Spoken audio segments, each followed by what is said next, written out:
The more we love people in our lives, the more we want to serve people in our lives, the more we want to show up for people as fully as ourselves, the more boundaries we need.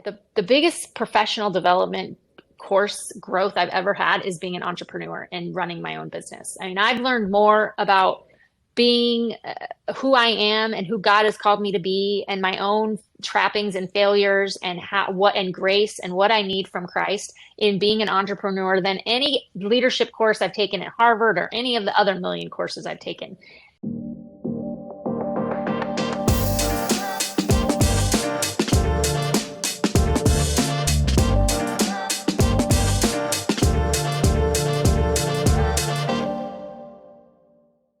Welcome to the show today. You are in the right place because we are in the Your Work Matters series. And today we're talking about boundaries at work, we're talking about balance, and we're talking about common pitfalls as women with our work. I'm here with my good friend and my client, Dr. Sasha Shilcutt. I've been her business coach for 5 or 6 years now, and I have loved getting to help her navigate not only her role as a physician, but also the organization she leads, Brave Enough, which we'll hear more about later. Sasha is a wealth of information, and I am thrilled to have her back on the show. She's a frequent guest. If you have not experienced her and listened to a show, and this will be the first time watching a show, I think you're going to love it. Okay, now I want to tell you about something that I created just for you. You know the Coach School's open right now. But this is a special free program that I just created. It's the Build Your Coaching Business Quick Start. It's a 5-day challenge that's going to give you training and tools and all the right steps to build a coaching business. Again, it's my gift to you. This could be for any type of coach. You could be a health coach, business, life, parenting, finance, writing coach. I mean, the options are endless. I want to give you free tools and training every day for 5 days.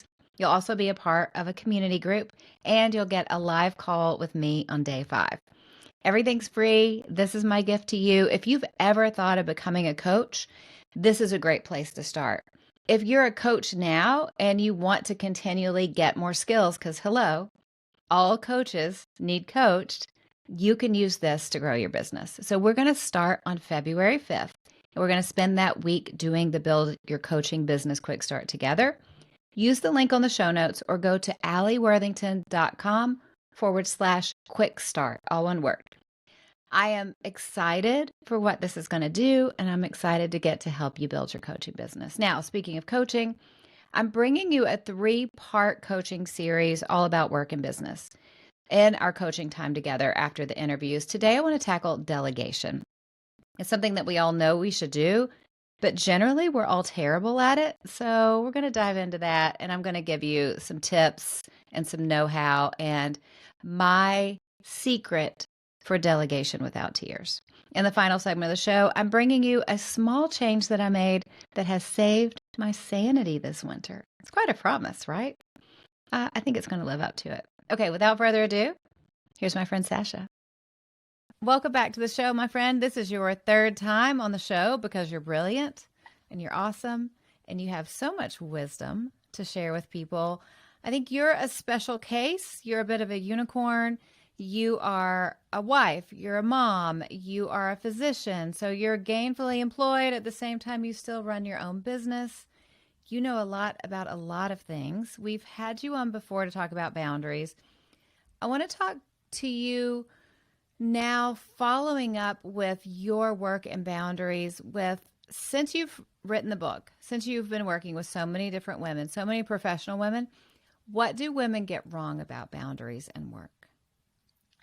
I think the biggest thing they get wrong is that they're for negative experiences or how to handle problems or toxic people or toxic environments. And the reality is that boundaries are more about keeping the good in than they are about keeping the bad out.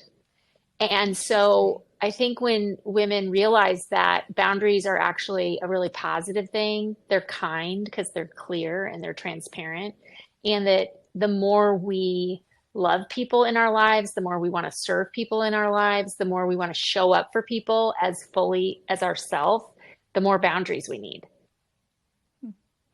I think that, and tell me if I'm wrong, so many women are afraid of having boundaries, especially in the workplace, because they Mhm. feel like they're going to get labeled as difficult. Mhm. Let's talk about that fear of, well, I don't want to push back. I don't want to say I have a boundary on this because then all of a sudden I'm the difficult employee and I'm not easy to work with. Let's start there. It's really because we've been socialized as women to believe that there is power in likability. So the more likable we are, the more successful we are, the more peace we have, the more power we have, and the more success we have. And all of us want to be successful at our jobs. We want to show up, we want to do a good job. And for years, we've been taught since we were little girls, it's just ingrained in us to be obedient and to be likable. And so when we think about setting a boundary or explaining to someone how we want to be treated, or explaining if our plate is full and how full we want our plate, or if we are explaining in the workplace specifically, taking on unpaid tasks, things like that, setting Mm-hmm. boundaries about when and where we will spend our time or respond to emails or text messages, we tend to think that we're going to be unliked. And you honestly, most of the time, the backlash that you experience is in your own head, or it is very minor in comparison with what the backlash, I call it boundary backlash, that you actually are going to experience. So that's why it's really empowering to kind of run through the scenario in your mind and go through all the worst case scenarios, like what is this person going to say? What is their email response going to be? Because 95% of the time it's not. It's okay, thanks for telling us, and then they move on, right? So I think I always remind myself I want to be a person who shows up and does the good work on my job description. If it's not on your job description, you actually aren't required to do it. Or if it's more than your job description, it's an opportunity for you to see if you want to do it or not. And then the boundaries really and the power lies within you. Because I always say you would much rather be a woman who's respected than a woman who's liked, right? One thing that I work with my clients on, I never have to work with you on this, by the way, but I am forever reminding my clients the men in the workplace are not having the same concerns you are. They are not hand wringing over should I clean up the table in the boardroom after the meeting? Um, what if I don't clean up the table? Are people going to judge me? Or you know, uh, men on average, if they're asked to do unpaid labor, some will, but for the ones who don't, they're going to say, that's not part of my job. I'm not going to be able to do that. And they're Mhm, probably not thinking about it ever again, right? mhm, mhm. Yeah, it's really interesting. We actually published in 2019, we published a study and research showing that women in the workplace are asked to do what's called citizenship tasks, things that men Hmm. are never even, it's never even on their radar. They're never even approached to do these tasks. And they're unpaid tasks that don't lead to promotion, don't lead to pay, but somebody's got to do them in the workplace, right? So they 95% of the time they land on a woman's plate. And then what happens is we spend all this time doing those tasks and getting frustrated that we're doing those tasks, that we're actually maybe not able to complete the tasks that we are assigned to do or excel at them, right? So Right. we often find ourselves in this circle of like ruminating, oh, should I have said yes to that? Am I going to get in trouble because I didn't say yes to this? When we don't even realize it's a tax that men in the workplace aren't even experiencing. They're not even asked to do these Mhm. things. Yeah. And what can be done to help women embrace this and Mm-hmm. not be so afraid? Other Well, than game planning ahead of time with what they want to do. the biggest thing that I have all of the women that work with me do is pull up their job description. I can't tell you how many people full-time employed don't have a job description. They've either never been given one or they've never written their own or they Hmm. have no idea what they're actually paid to do. And then I have them list all of the things that are burning them out. And 90% of the time, the things that burn out women are not actually on their job description, meaning they're not paid to do that. So, What? yeah, it's crazy. Can And you give yet, some examples? Well, for example, I work in academics in an Hmm. academic medical center. So there's a ton of teaching that goes on. And the teaching typically falls to women. Not all teaching, but a lot of teaching. In fact, it's kind of the one area that women tend to win awards and they tend to excel in. But a lot of teaching is unpaid work. And so I'll say, well, why are you writing this program? Well, somebody needs to do it. If I don't do it, no one will. That's the most common thing I hear. It has to be done. It has to be done by me. If I don't do it, it doesn't get done. Well, no one's ever going to come up to you in the workplace and say, oh my gosh, Allie, you wrote the best program. You've been doing it for free for 5 years. We're going to pay you $10,000 now to do it every year. Like, no That'd be one's going to pay amazing. you for work that you're doing for free, right? So it's not until you really draw a line in the sand and realize how much more empowered we are as women than we believe we are, that we've been taught to do, then when we draw those lines in the sand, when we stick to what's on our work and job description, then if somebody approaches you with something, then it's a totally different conversation. It's a conversation of, is this important enough that it needs to be on my job description? If the answer is yes, then the next answer is a question for your superior is, what do you want me to move off? What do you want me to stop doing so that I can do this work? Right. And if it's, oh, Mhm. you can't move anything off, then where's the compensation and the resources? I will be glad to do this when those are apparent, right? Because no boss, no leader that's a good strategist should be asking people to do things that there's no pay or time to do. That's a dumb strategy, right? That's not a good use of resources of any institution. So we just have to realize what we are paid to do, what we are not paid to do, and what actually we want to do, right? That's a whole other Right. conversation around boundaries. I think it's so good. Just the language that you're using, is this important enough that it should be on my job description? If yes, where's the compensation or the resources to be able to do it? I think it's going to take a lot of practice for some Mm-hmm. women, Mm-hmm. but it's very important for us to at least feel as confident as the average mediocre dude out there who's not thinking about these things and not getting asked to do anything. You know what I mean? Like, Mm-hmm. we can go Yeah. for that. I think it's so good. Another issue that causes a lot of hand wringing, especially among working women or entrepreneurial women who are also Christians, is the, should I even be doing this? Should I be at home teaching my kids Latin? Does the world really need another teacher or an accountant or a doctor?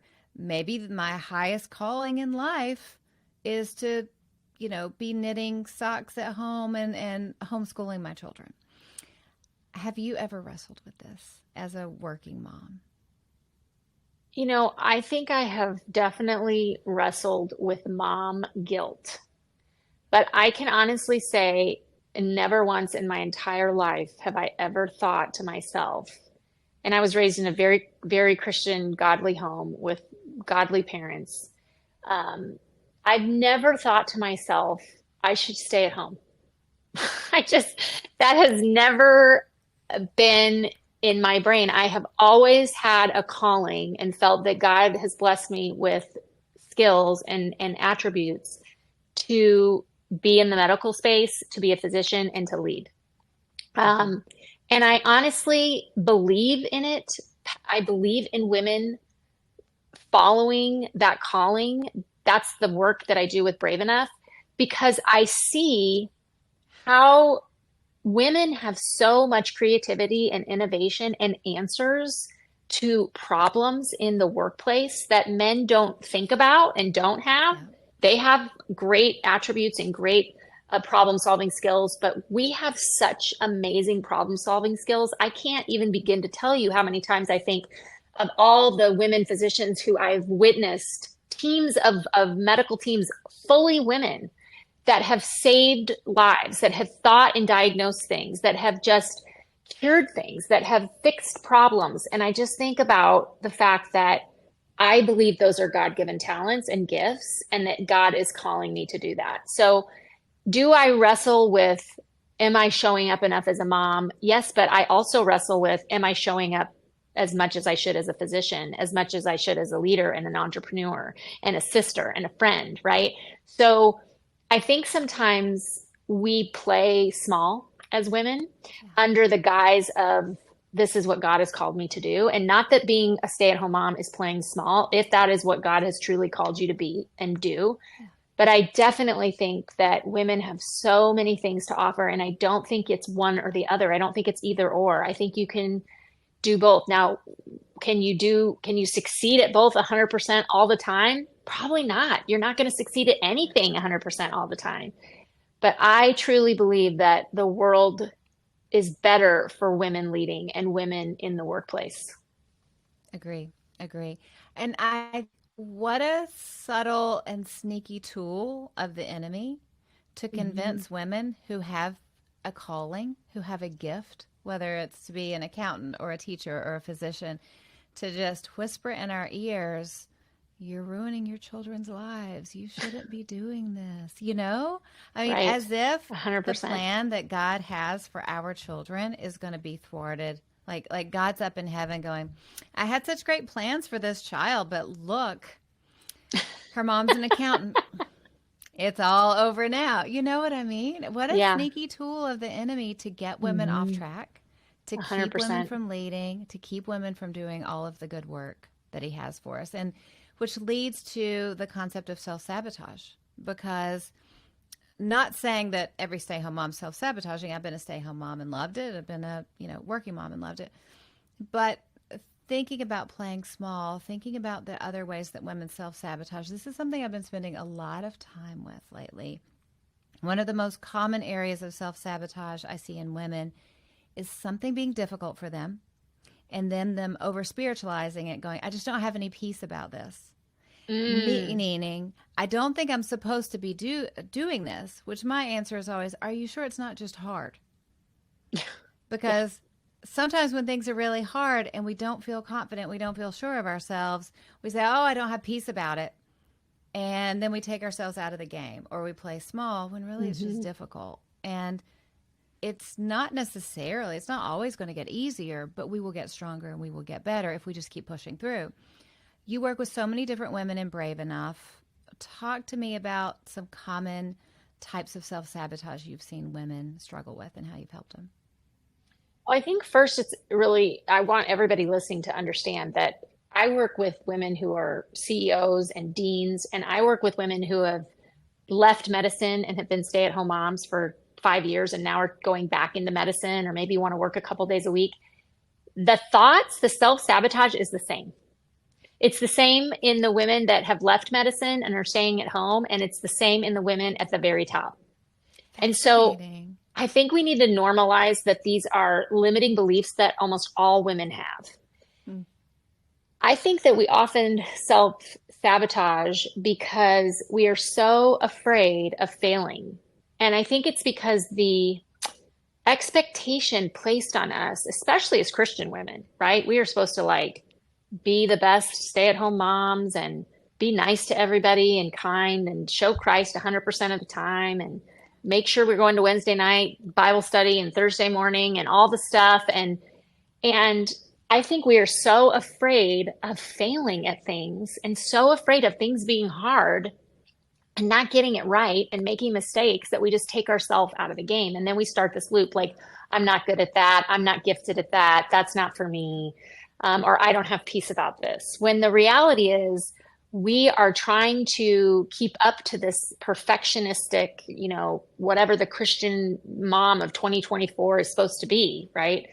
That it's just, it's so, it steals us from actual growth because I can tell you that the biggest professional development course growth I've ever had is being an entrepreneur and running my own business. I learned more about being who I am and who God has called me to be and my own trappings and failures and what and grace and what I need from Christ in being an entrepreneur than any leadership course I've taken at Harvard or any of the other million courses I've taken. And it's putting yourself out there and it's trying new things and it's failing and it's all those things that I think that's where I have actually grown closer to Christ. That's where I have honestly feel like I'm the closest with him is when I feel like I am nothing, like I am struggling and I'm being vulnerable to try new things and fail at new things.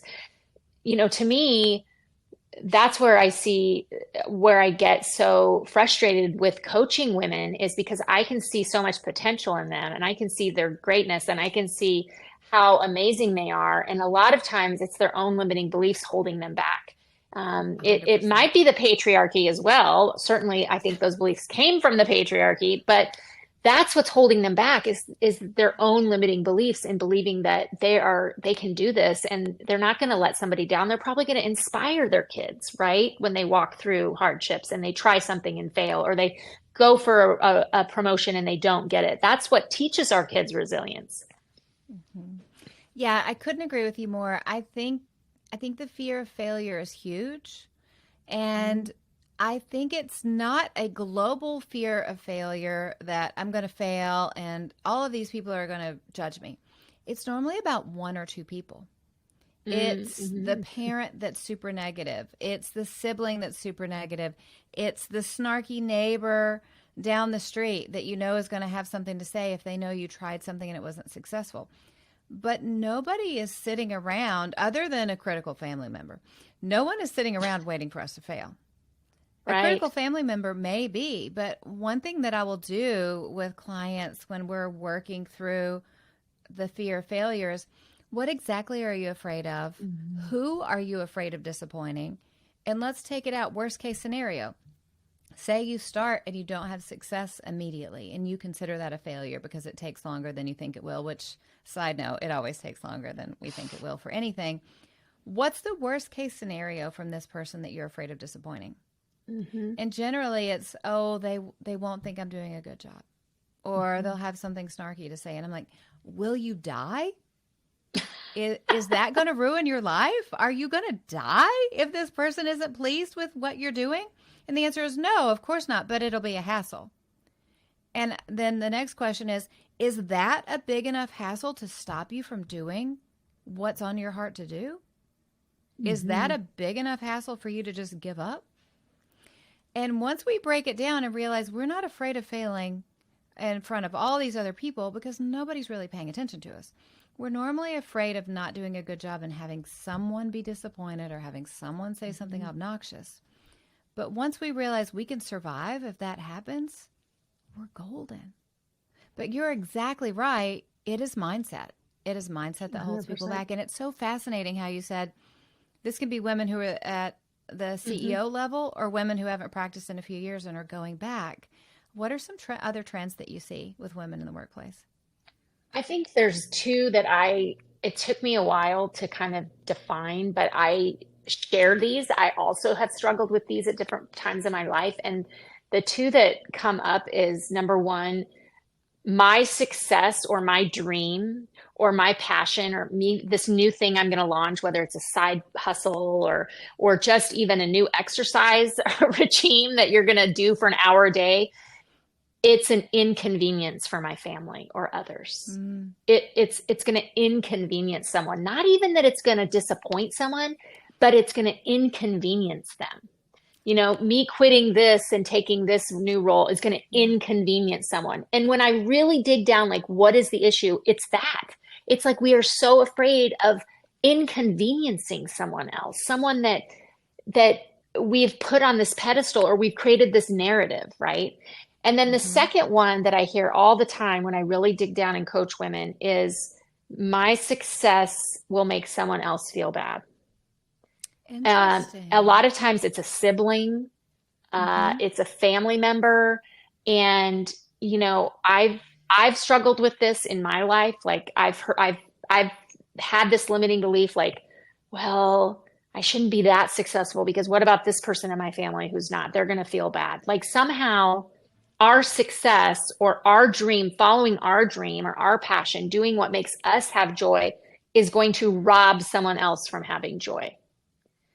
And Fascinating. I hear those two all the time. Like when we really dig down to like, what are you afraid of? Why are you not doing this? What are you most afraid of? Or what are you most, scared of? It's inconveniencing people with your dream. And a lot of times it's their partner. It's their spouse. Like they'll tell me this is my dream. And I'm like, well, what does your spouse think? Oh, I haven't told him. I'm afraid to bring it up, and it's because it's going to somehow make life harder for a year or something. And then the second thing is I don't want to outshine anybody, or somehow if I'm too successful, it'll make other people feel bad in my family. That's so fascinating. I've seen this with spouses a lot. Hmm. I had a conversation with someone recently, and she was saying how she feels bad because this new part of her business isn't profitable yet, which, hello, that's business. We have to grow at Hmm. it. But then she kind of made this statement that her husband never felt bad for all the $20,000 a year golf club, country club memberships they have. And I was like, you feel bad investing money in a business that's going to give you returns? And like, do you hear yourself? It's that Uh-huh. same, it's not wanting to inconvenience, but Yeah. also saying, what I want, what God's put inside of me to build and to do, and who God's made me to be, it's just not as important as other people's hobbies. Hmm.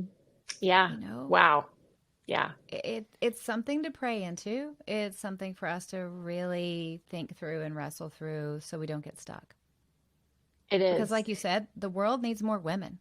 Oh, oh, and we need our ideas and our creativity and our problem solving skills and our collaboration. Women are phenomenal collaborators. And so the reason that, they've published several studies that show that Fortune 500 companies who excel have more women around the table making decisions. And the reason is because we think differently than men do. And we collaborate and we listen to other people around the table. And so the idea that comes forward is typically a piecemeal of all these different voices. And it's typically the best idea. It's not tunnel vision, getting into one idea, way to problem solve. So that's what I see so much in medicine, is how often women bring different perspectives and different answers to the table. And that's why I It's good. strongly believe in your message. I love how you empower women to start businesses and to believe in themselves and to grow, because we just need women. We need our creativity and ideas. Yeah, absolutely. What are some of the best things that you have done for yourself in business, whether it's as a physician or as an entrepreneur? Coaching with you. You're a phenomenal coach. I think everybody needs a Very coach. sweet. Everybody needs somebody to bounce ideas off of. And, being an entrepreneur is hard. Like, I get so annoyed when I see these people posting like, started a business with $5 in 1 year. I'm a trillionaire. It's like, oh, come on. Like Sure. I'd like to see it those is, bank accounts. yeah, it is hard work, and it's so easy to get discouraged and to compare yourself to others, or just to get down on yourself. And so I think really investing in a business coach, a business community, if you can't find a coach, is really smart. The second thing is asking for help from other successful business people. I am in medicine. I didn't learn any business. I never took a business class, had no economic background. And when I wanted to launch my company, I was clueless, like totally clueless, right? And so learning to ask for help, other people are willing to help you, even if you pay somebody for an hour of their time. I've done that multiple times. I've said, Yeah. how much can I just pay you to pick your brain for an hour? And I always learn something. So I think asking for help, not being afraid to just say, how did you do this? How does this work? And then getting a coach. Those are great. What about something that you're saying no to right now to help you be more successful? Well, I'm a big believer in writing out what your mission and vision is for your year. And what that does for me is it allows me to stay within my boundaries. So just today, I got asked to speak in September at a meeting, and excuse me. It's So okay. just this September, I got asked to speak at a meeting, or for September, and it's a great conference, and I would love to go. But I looked back to my mission and vision. I'm like, the topic doesn't fit. The audience doesn't fit. It's a no for me. And saying no to things that are not part of what I want my future self to be. And September, I know, is really busy for you because you're preparing for something. Talk about what you do every fall. So every fall, I put on a conference for women physicians and women leaders, women in medicine. It's called the Brave Enough Women's CME Conference. It's a phenomenal 3-day event. We have a great time at the spa. I have the programming all in the morning. So in the afternoon, you can do coaching, you can get headshots, you can go to the spa, you can shop, you can go to the pool and, call on the cabana boy to wait on you. It's amazing. Uh, and it's awesome. I've done it now. This will be our eighth conference.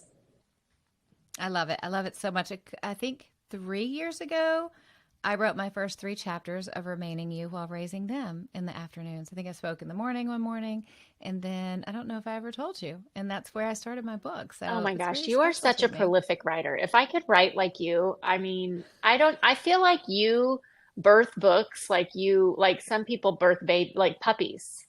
It's like Yeah, in but you're sets of also eight or spending your something. time. You're spending your time saving people's lives in the hospital. So I mean, I'm just I saying. I'm know. just It's all saying. the same in the end. But seriously, the books, I'm like, oh my gosh, wait, didn't it just go and now she's on to another one? It's phenomenal. It's definitely your superpower is putting Well, thank words on you. paper. I'm actually saying no to more writing for a little while. I think I'm going to give Mm, myself a couple of years off, mm. You because deserve that, lady. I need I need to live a little and then see what bubbles up. So that's what I'm I saying love no that. to. Even though I've had a bunch of little ideas and I have to remind myself, no, I'm not allowed to write right now. Okay, let me ask you fun questions. Are you ready for fun? Okay. Yes. Okay, number one, is there a song that you've been listening to quite a bit? My daughter is 15 and she introduced me in the last year to Zach Bryan, and I've just been listening to those. I love those albums. I've been listening to those albums on repeat. I'm like, I'm a country girl at heart. I mean, I live in a Hmm. cornfield, so I've been digging those albums big time. Like, my husband's like, I what is happening? Are you going through your country phase again? I'm like, yeah, for about 5 years I go through I figured your daughter would have an influence on that question. a For hundred me, it's percent. always like, been listening to a lot of Kendrick Lamar because my 17-year-old has an influence. It's like whatever your teenager's listening to, You're kind of that stuck with it. You you're got to get stuck. on board. Yeah, exactly. Whatever it's going to be. When he discovered Outkast from the '90s, I was very happy. So you never know. You never know. Okay, what about a movie or a TV show that you've enjoyed? Oh, okay. I just binged, and I'm not a huge TV person. You know this about me, but I Mm-mm. just Yeah. binged over the holidays Slow Horses. I keep So hearing good. about it. What is the premise? Oh my gosh, it's so good. I love British television, but it is Same. basically it's about these MI5 agents, but it's like humor, but good. It's action, it's humor, it's British humor, it's great Yeah. acting. The character development is phenomenal. I laughed out loud. You will love it. Okay, I'm going to put it on my list. I'm finishing up The Crown right now. So we can go from the So last season good. of The Crown to Slow Horses. Oh, Yes. very good. I wondered what in the world it was about. What about a book? Something you read that you're telling other Oh, I people that you really just enjoyed? read, yes, I just got back from the beach and I read The Big Leap. Have you read The Big Leap? Oh, it's fantastic. Yeah. Oh, so good. I don't know how I haven't Yeah. read it until now, but I loved it. I consumed it like 3 times. I just kept reading the same page over and over. Was there one thing that stood out from the big leap that gave you a bit of a light bulb moment? Not to put you on the It, spot, but yeah, I loved the part about your zone of genius. mhm. And I really felt like that was like, what is God's zone of genius that He placed in me? And do I Yeah. want to go to my grave never operating in that? I don't think so. I'm like, I got to get to my zone of genius. Like, Amen. I was just like, it was so awesome because I'm like, people often say to me, why aren't you just happy being a doctor? I get that all the time. And Really? I realized that I'm a very competent doctor. I hope at times I'm an excellent doctor, but my zone of genius is actually in helping women and empower women. And that's the space I need to be in. And I saw it so clearly. Oh, I love that. Well done. Um, Coach Allie's coming out, and I'm so proud right now. That's wonderful. We will talk about that more Yes, after we the show. will. That's great. What about you are the queen of great products? Oh my What about a gosh. product that you love right now? Okay, well, there's so many products I love, but one product I got everybody for Christmas, all my friends, Mhm. was Lano hands. Do you use this? No, Oh my never gosh. heard of So it. my friend who's a dermatologist told me it's like the best hand cream and it is so good. It's like lanolin for your hands, and it comes in small little tubes. You can buy it on Mhm. Amazon. You can buy it at Sephora. It's Yeah. amazing. Lano hands. Lano hands. I will admit that ever since I had my first child, and you could, the lanolin nipple cream Yes. for Yes. breastfeeding, Yes. I I had have some used that on PTSD my when I feet bought it. every. Same. No woman has ever bought that and been in a good mood. I've been using that on my heels ever since. So I like it that there's something with some lanolin that isn't quite as thick as the old cream. Oh my gosh, that stuff. The things we do, seriously. The uh, we are the toughest. Oh, Every woman listening who has been through breastfeeding, you know. Okay, last question. What are you excited about right now? I'm excited about a new business idea that I shared with you. Not Yeah. gonna put it on blast yet, but just again, like I'm just so excited about what God has. I've realized in the last few months that I've always had this kind of conflict, like, oh, am I a doctor? Am I an entrepreneur? Am I a doctor? I'm an Mhm. entrepreneur. And I realized like that there's different phases and you don't have to, it's not like I chose the wrong profession. All of Right. that really was building blocks for the next phase and the next step. And so it's just really helped me accept where I've been and where the future is going. I love it. I love it so much. Thank you for coming back on the show. I'm just going to make you a regular. I'm just going to bring you on Oh, the I love show that. ever so often, and we'll have a conversation about whatever we decide to have a conversation about. Because, like I said at the beginning of the show, you're brilliant. Thank you for coming on. Tell everyone where they can find you. You can find me at becomebraveenough.com. Thank you so much for all the work you do and all the help you've given me because honestly, it wouldn't be there if it wasn't for you, lady, and your smarts. Thank you, friend. It's been an honor to get to help. I'll see you next time. See ya. She's great, right? I told you she's amazing. So, if this was your first time getting to know Sasha, go check her out. Check out Brave Enough. She does amazing work. Okay, let's get into coaching. Today, we're talking about delegation. Delegation helps us stay focused on doing the work that only we can do. Our zone of genius, right? That only happens when we're doing the things that other people cannot take off of our plate, which is where delegation comes from. Whether you're an entrepreneur who owns her business or you're an executive, whoever you are, whatever business you are doing, you need to delegate. You need to delegate well. But we're all terrible at delegating naturally. Of course we are. And it's because we've never been trained to delegate. We have zero practice. Think back on high school. Did any teacher ever say, hey, why don't you get someone else to write that essay for you? Well, of course not, right? That would be cheating. You can't delegate your schoolwork. And if you played on a sports team, remember the practices. You never heard your coach say, why don't you take a breather and let that newbie do the workout for you? Never. We had to do our own work. This is how we're trained. This is how we grow up. We're terrible at delegating because it's the complete opposite of everything we have been conditioned to do in our entire life. It's like if you're right handed trying to write with your left hand, or you're left handed trying to write with your right hand, it's awkward and it's unfamiliar. And because of that, I want to give you 3 non obvious tips for mastering delegation. Number 1, I want you to embrace the art of good enough. Here's the secret: not everything has to be perfect. Okay. Okay. It's not shocking. I get it.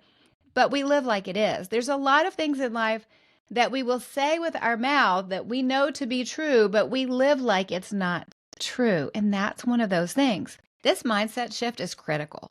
Remember that done is better than perfect. When it comes to delegating, my rule of thumb is if it's done 75% as well as I would have done it, it's fine. I could waste my time tweaking and perfecting, but 75% of how I would do it is great, especially when I didn't spend time doing anything. If you take 10 tasks that truly other people could do for you and you delegate them out and you give clear instructions on how to do it, and all those 10 tasks are done 75% as well as you would have done them, but you didn't actually spend time doing it, you win. You maximize your time. Unless you're a brain surgeon, I feel like 75% is going to be good enough. Deal? Good. Okay, number 2. I want you to play to people's strengths, not just what you want, not just what you want to get rid of. When you're delegating, don't just dump things on someone because you don't want to do them. I mean, to some degree, that is the benefit of delegation, right? But take a minute to find who on your team is best suited to do that work, who has the skills and who wants to learn. That's something that we're always working on with my team. I have a pretty large team. We have over 30 women on my team. And what I'm doing is I'm finding out for each woman, where do you want to go? Where do you want to grow? What do you want to learn? And whenever anything comes up, I will give her the training on how to do things and then delegate to her that way. So it's not me going, I don't want to do this, I don't want to do that, I don't want to do that, and just handing it out. It's identifying where people want to go. This is about aligning tasks with their passions and their strengths, right? So it is a win-win situation. When people do work with what they're actually good at doing, what they want to do, what they want to build in themselves, they're going to be more engaged, they're going to be happier, and they're going to do better work.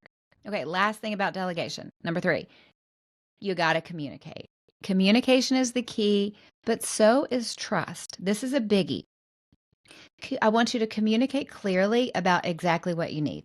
Communicate the desired outcome and the deadline and all the necessary background information.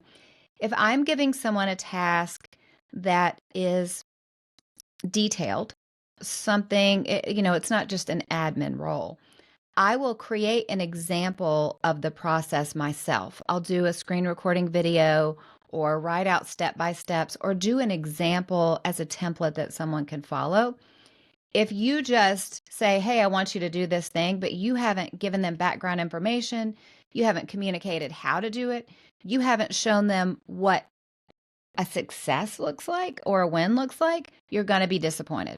So you want to do all of that heavy lifting in the front end, and you do it once, and then no matter who you're delegating that task to in the future, you already have a system built. You can use that video or that document over and over again forever and ever. Amen. Do it once, use it forever. Hassle one time, it's going to benefit you and save you time in the future. It's going to save you aggravation in the future. But here's the kicker. Once you have passed the baton, you can't hover. You got to empower them with trust so they can rise to the occasion. This is about finding the sweet spot between you staying informed and being a helicopter manager or boss. So when you do this, you want to empower them with everything they need, give them the time it's due, let them turn it into you. First time, it may not be great, honestly, and that's fine. But you can do a screen recording of how you're making it great and what needs to be done. Second go around, they're going to be able to do a fantastic job at it. But be patient at first. Delegation is a hassle in the beginning, but it is something that's going to pay off in spades for years and years to come. It will also cultivate a happier and more motivated team for you. And that's a win-win for everybody because it's going to let you do more things, kind of operate in that zone of genius and do those things that only you can do. Okay, shifting gears out of coaching, let's go to recommendation. So I bought a small light therapy light for my office. It's right here. I also use it for YouTube, so benefit. So this is a light therapy light. It's super inexpensive. I got it on Amazon. It has, you can adjust the settings. You can do all of these things. And it does double duty as a light on here. So you know how the dark and depressing days in winter are just rough, right? I never had seasonal affective disorder. I know a lot of people do. And the darkness didn't make me depressed, but I read so much research on light therapy benefits, I just went for it. So super affordable. Like I said, I got it on Amazon. We'll put a link to it in show notes. And it's this little light that I have on my desk facing me during the day. It's really important that I get that light in the morning. I exercise in the morning before the sun comes up in the winter. And I bought a light for the garage. We have a garage gym. My husband sent me a text and said, what is this thing in the garage? And I said, it makes me feel better. Don't ask me any questions. But it's really important to get light on your face in the first couple of hours of waking up, right? And so I keep this on my desk. This is the one at my desk. And I feel better. I feel happier in the winter because it mimics outdoor light that we get in the summer without the UV rays that age the skin. Because I'm not about to get extra UV rays. Um, I wear sunscreen even if the sun is not shining. So, this is one of those things. I keep looking at my light. This is one of those things that is a tiny change that will give you big results in life. That's what I'm all about. How can we do the smallest little things to optimize life that give us big results? So, this is a quick health and happiness tip for you. I want you to start your morning with a dose of sunlight. If you're like me and you get up way before the sun comes up, or it's just gross in the winter, use a light. You can set up a light in your kitchen, like while you're making breakfast for the kids, or in a garage if you're exercise, whatever room in the house you're in. Try for about 30 minutes of light on your face. I use the light all day. Sometimes my husband jokes because I have so many lights in my office. There's a light here and a light here and a light on my desk. Sometimes he jokes that when he comes back, it'll be like 4 in the afternoon. It's dark. My office window is like an airport runway with all the lights, but I realize that lights make me happy. So you don't necessarily need to keep a light on you all day long, but it works for me. I love it. This simple habit will also keep your circadian rhythm on track. Circadian rhythm is just your body's internal clock. So if you're I wake up at 5. If you're waking up at 5 or 6 and you have light on your face, your body's going to be like, oh, this is daytime. This is go time. Instead of just feeling groggy all morning, which is normally what we do. So having light therapy will keep your circadian rhythm on track, which will give you better sleep, which is so important. And it'll just make you feel better in the winter when it's so cold and dark. I told two of my clients about it recently. And one of them already came back and said, I think she's been using it for 3 months, that she is so much happier during the day and has so much more energy. So, who would have imagined just a little light on the desk? But again, small change with big benefits is what we want. We don't want to do extra work. We are delegators and we are change makers. And you are here because you love to optimize life too. And speaking of you being here, I'm so glad that you're here. I love that we have this time together every week to be together because an investment in yourself is an investment in everyone you love. It's an investment in everyone your life touches, your spiritual health, your physical health, your professional success. It benefits everyone.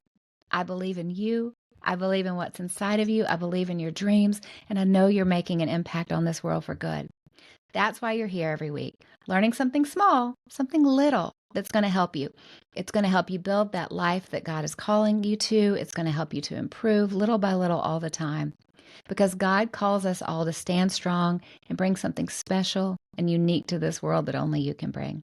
So keep showing up, keep stepping up, and keep loving well because you know the truth.